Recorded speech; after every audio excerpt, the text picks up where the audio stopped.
Assalamualaikum warahmatullahi wabarakatuh. Sebelumnya perkenalkan, saya Aisyah Binti Hafiza, mahasiswa aktif semester 3 dari program studi bimbingan konseling dan pendidikan Islam Fakultas Tarbiyah dan Ilmu Keguruan. Di sini saya akan sedikit mengulas materi dari mata kuliah Akhlak Aswaja dan pengampu, yaitu Bapak Ni'am Rohmatullah MPD. Nah, kali ini kita akan membahas, mungkin kita sering mendengar ya, tapi kita belum menyelaminya lebih dalam dan menyelaminya lebih dalam maknanya, yaitu akhlak. Di tengah gempuran teknologi dan perubahan zaman, kenapa sih akhlak itu tetap jadi kurikulum nomor 1? Yuk kita bahas materi tentang akhlak dan urgensinya dalam kehidupan. Pengertian dari akhlak. Kata akhlak tersendiri yaitu jamak dari khulukun, yang artinya karakter, tabiat atau kebiasaan. Nah, menariknya dalam Al-Quran Allah SWT memuji Nabi Muhammad SAW. A'udzubillahi minasyaitonir rajim, wa innaka la'ala khuluqin 'azim, yang artinya sesungguhnya engkau Nabi Muhammad benar-benar berbudi pekerti yang luhur. Quran surat Al-Qalam ayat 4.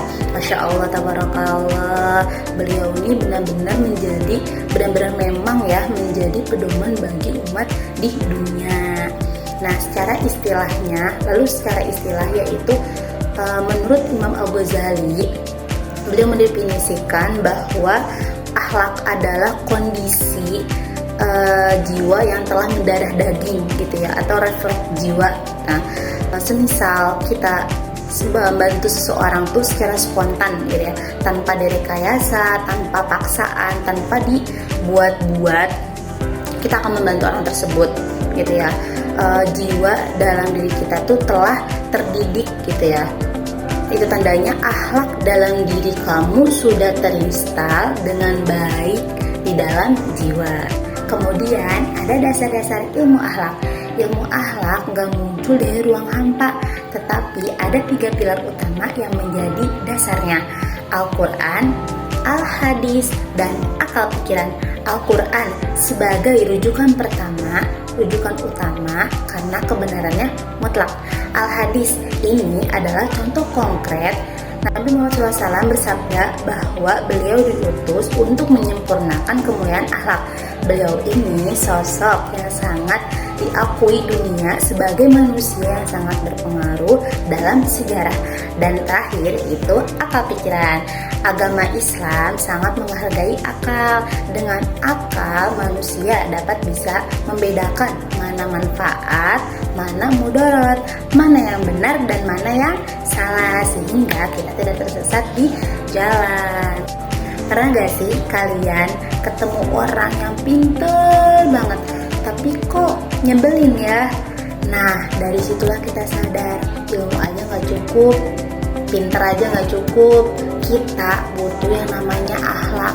Nah, jadi kenapa ya akhlak itu penting?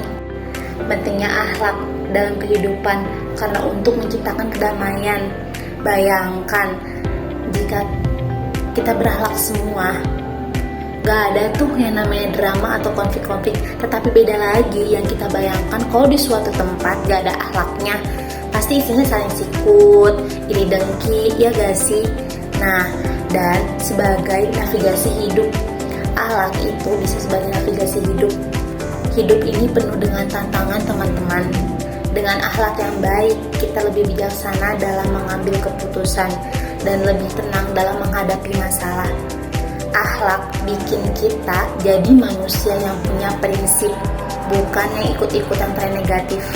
Tujuan akhir dari belajar ilmu aswaja bukan hanya sekedar untuk mendapatkan nilai bagus di UAS, tetapi agar bisa menyempurnakan perilaku kita sebagai manusia dan mencapai tujuan hidup yang ideal, yaitu bermanfaat bagi sesama. Yang dari saya, kurang lebihnya mohon maaf. Semoga ulasan singkat ini dapat bermanfaat bagi kita semua. Saya Aisyah Binti Hafiza pamit undur diri. Unzur makola, walatan zurman kola, walatan saman kola. Sekian, wassalamualaikum warahmatullahi wabarakatuh.